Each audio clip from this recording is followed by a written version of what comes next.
Good evening and thank you for joining us on CoreTV News at 7. I am Ebulomo Adekunle.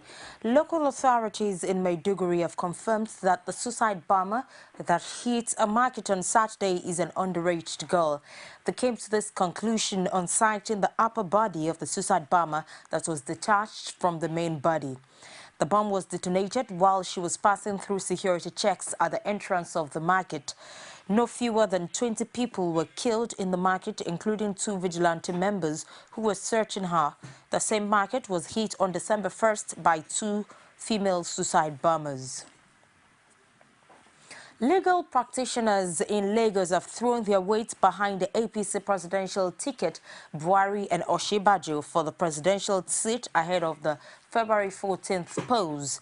The practitioners under the umbrella of Lawyers for Change group say the personalities of both candidates can be trusted, especially as the country seeks to rid itself of corruption and yearn for better governance. In this country, except we are deceiving ourselves, is that for the past 8 years or 6 years of this particular administration, in fact, what experience has taught us is that they are not performing. They may mean well, which I doubt, but they are just simply not performing. So, what do? You look for alternative. What experience has taught us here is that you change a non-performer for a performer. Addressing a gathering of legal practitioners and journalists, the coordinator of the group says that beyond the election, the goal of the group is to regulate the polity and put leaders in check to bring about true democracy. Playing pressure politics. You put pressure to get things done. We are very much political.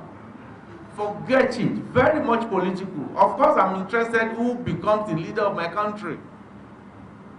I must be, except I'm not so wise, because who becomes the leader of your country determines a lot of things in your life. The gathering also decried the performance of the Independent National Electoral Commission as one not befitting for a democratic country like Nigeria.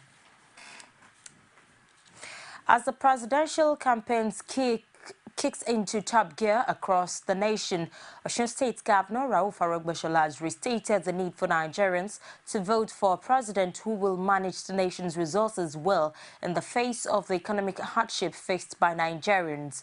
Speaking at a book launch in Ilorin, Aregbesola says in the fight against corruption and the quest to spread prosperity across the land, Nigerians have the choice to make this happen come February 14th.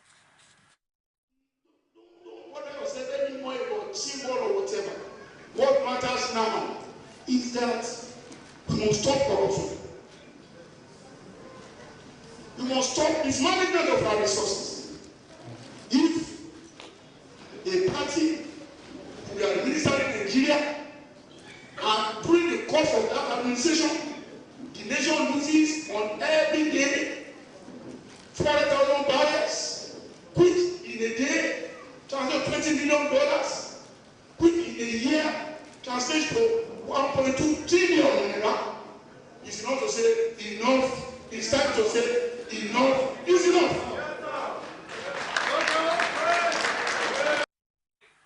Aregbesola, however, advised Nigerians to embrace industrialization in all facets of the nation's economy to boost Nigeria's standard of living. Their father was born, and the young we produce remains as young. Our universities, our polytechnics have not helped in converting young to anything other than amala at best. Until we industrialize what we produce here and we make it first abundant for our people to use and consume, we will end up agonizing about periodic doom after a doom.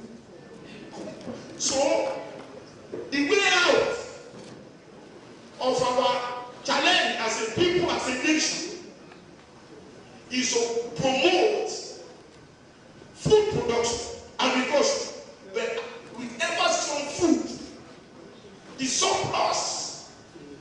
in such production will lead to innovation that will convert such commodity to several other things.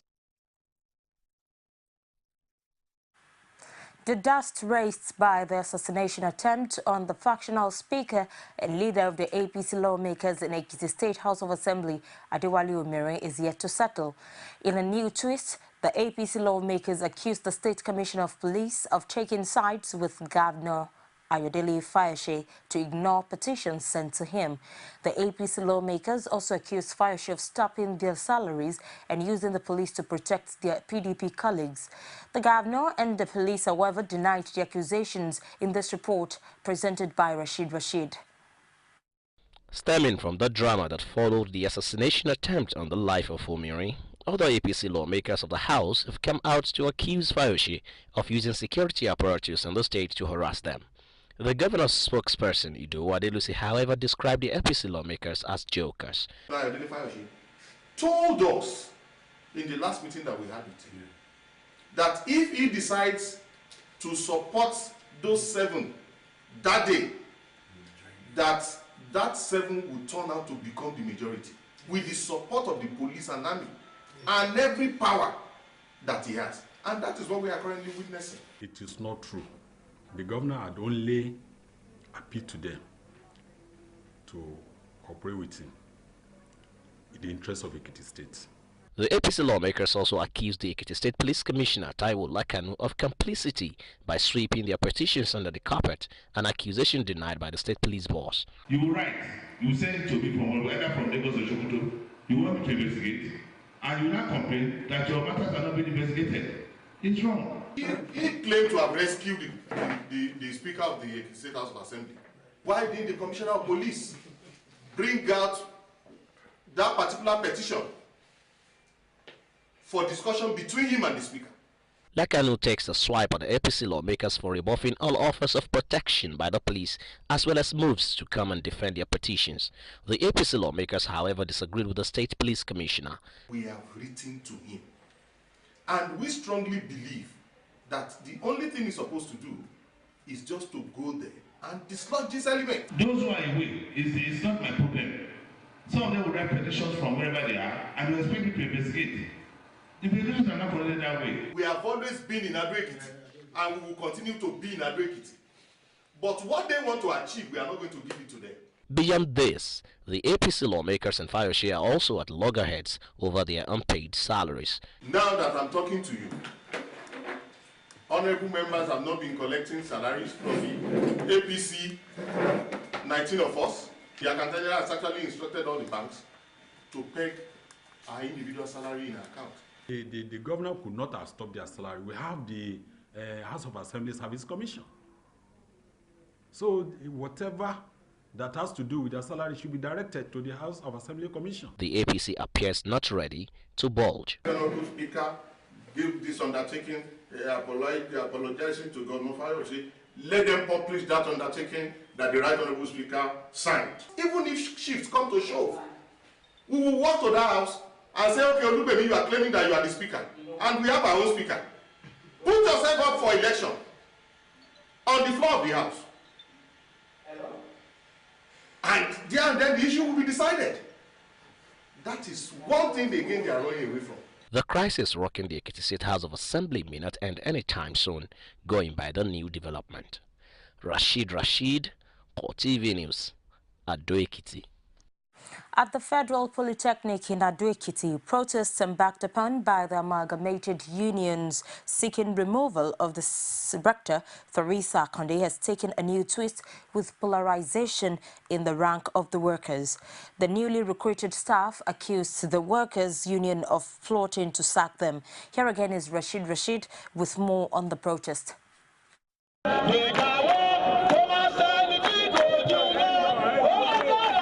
The protest is the second of its kind in the last 1 week. The workers of the Polytechnic have again refused to drop their demands, among which is the removal of the rector, and this time they employ spiritual means.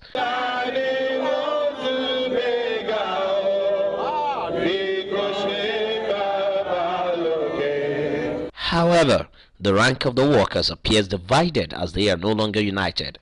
Those who identified themselves as new staff have pulled out, citing various reasons as they lock hands with the union leaders. Instead of management sitting down with unions and organizing how to settle the system, they are looking for a way of dividing it.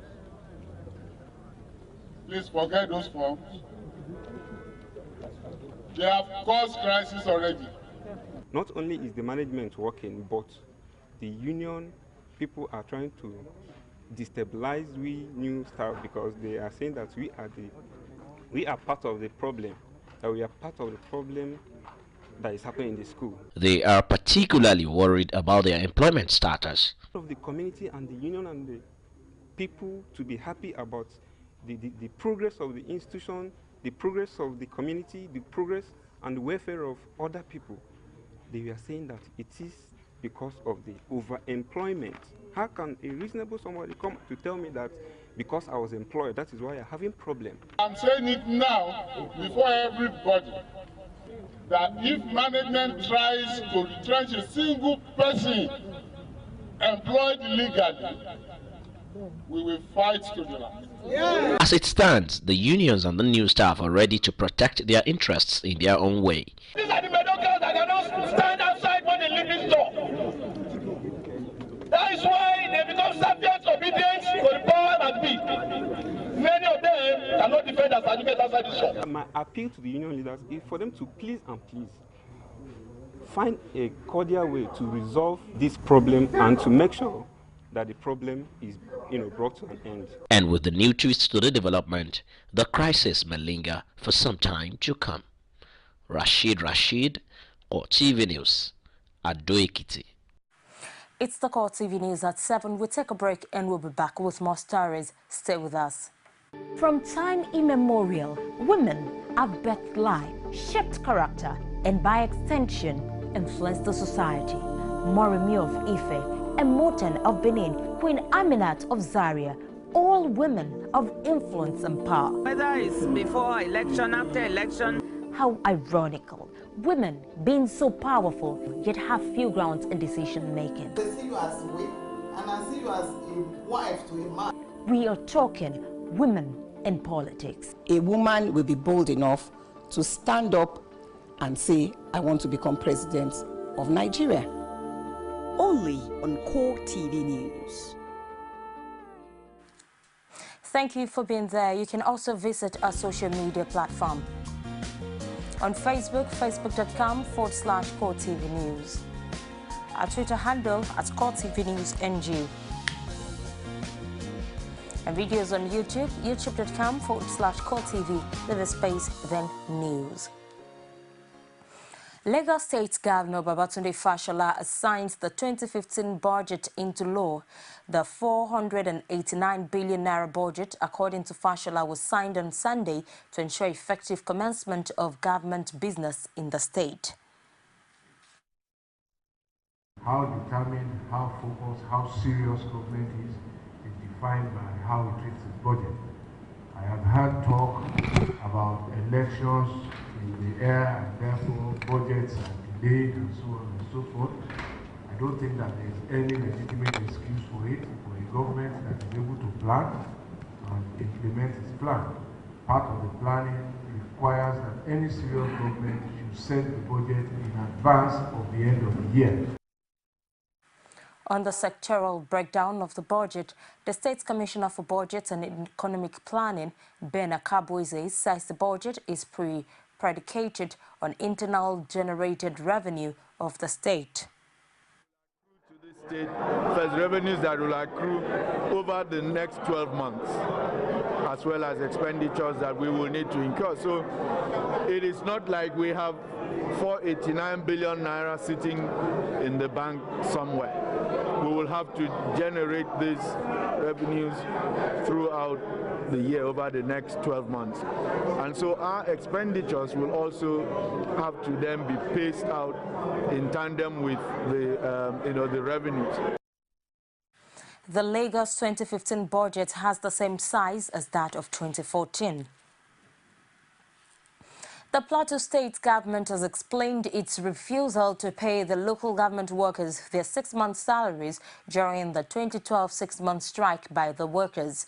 Special advisor to the state governor on labor matters, Simon Kwamko, while speaking with CoreTV News, reaffirms the position of the state government that the workers did not exhaust all means of negotiation before embarking on the strike action, which lasted 6 months and do not deserve to be paid.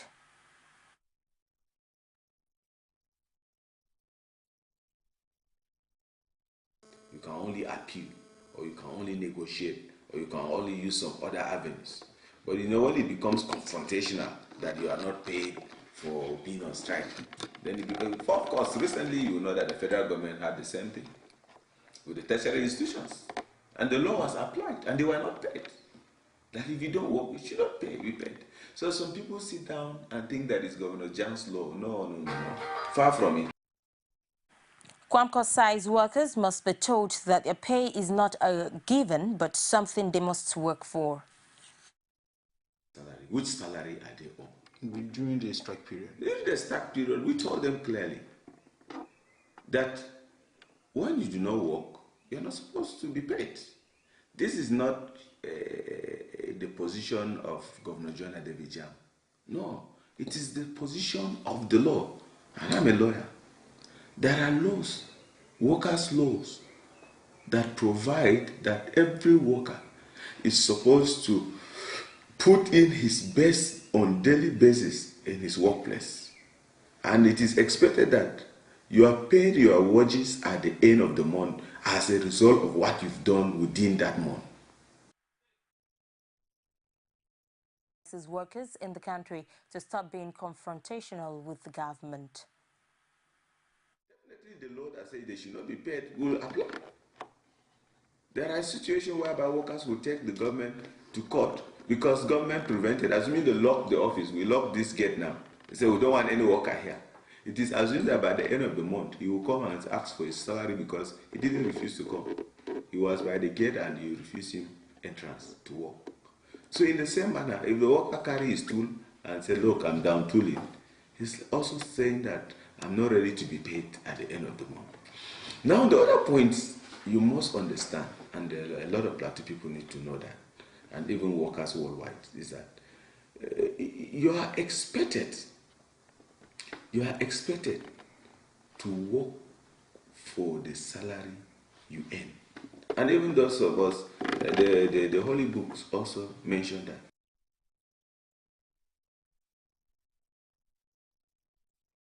The incessant strike actions by workers' unions in Nigeria have become a major source of worry for stakeholders. Speaking on the matter, the President's National Union of Textile, Garment and Tailoring Workers of Nigeria, Oladile Hunsu, frowns at the way workers embark on strike on issues that may be resolved without necessarily boycotting work. He added that there are so many ways to settle disputes aside strike. Hunsu, however, says the failure of government to address issues has ensured that workers have no alternative but to go on strike to press home their demands. Of course, Nigerian government don't listen to protests.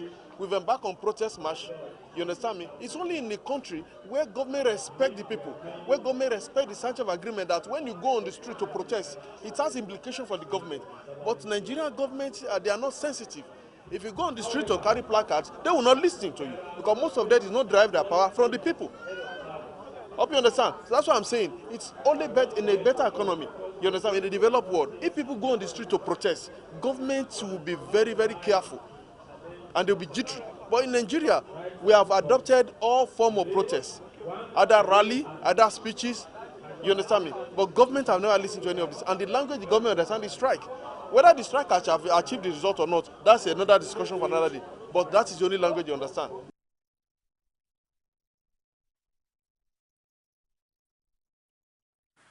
In what he described as a fulfillment on the part of his electoral promises, a member of the House of Representatives, Bamidele Fakparusi, has given out scholarships and bursaries to students within his constituency in the Ekiti South Federal Constituency 2 of Ekiti State. The lawmaker, who is seeking another term on the platform of the All Progressives Congress, while speaking at the Ode Ekiti venue of the ceremony, says the scholarships and bursaries are vital to help in securing the future of the youth in the constituency. Some of the beneficiaries also thanked the lawmaker for the kind gesture. They are the future of tomorrow, their future, and it's our responsibility as leaders to take care of them, to help them secure that future, to help them nurture that future. And the bursary and the scholarship is in furtherance to that, to help them to nurture their future, to support them in their education endeavor. Leaders also for the assistance to all students. And there's a saying in law, res ipsa episode locutor, which is the fact is so clear about the assistance that you be given to us. For your second term in office, and we are saying that we are going to support you with everything we have by the grace of God.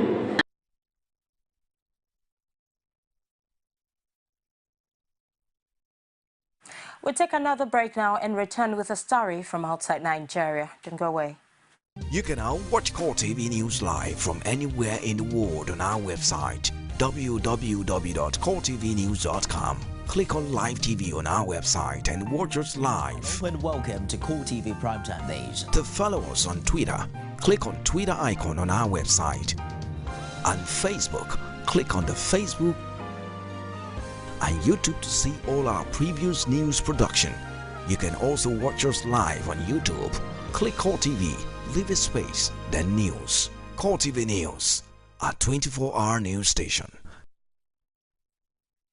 Thank you for being there. Interior Minister from a range of nations gathered in Paris on Sunday said it was essential for internet companies to cooperate in tackling terrorism. According to the French Interior Minister Bernard Cazeneuve, the meeting noted that the need for greater cooperation with internet companies to guarantee the reporting and removal of illegal content, particularly content that makes apologies for terrorism or promotes violence or hate.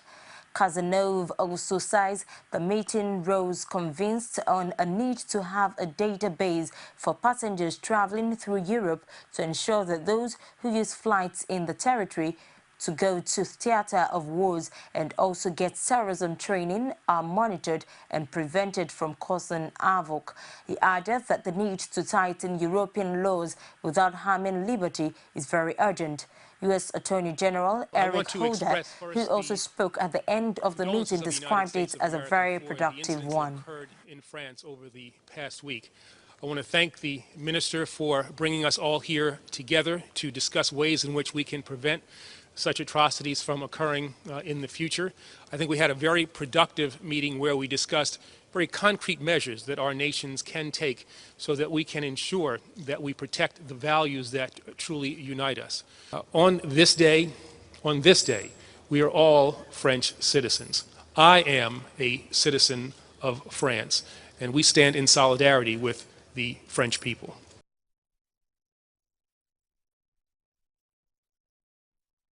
And that's it on CoreTV News at 7. Join me again at 9:45 for more. Thank you for watching. I am Ebolomo Adekunle.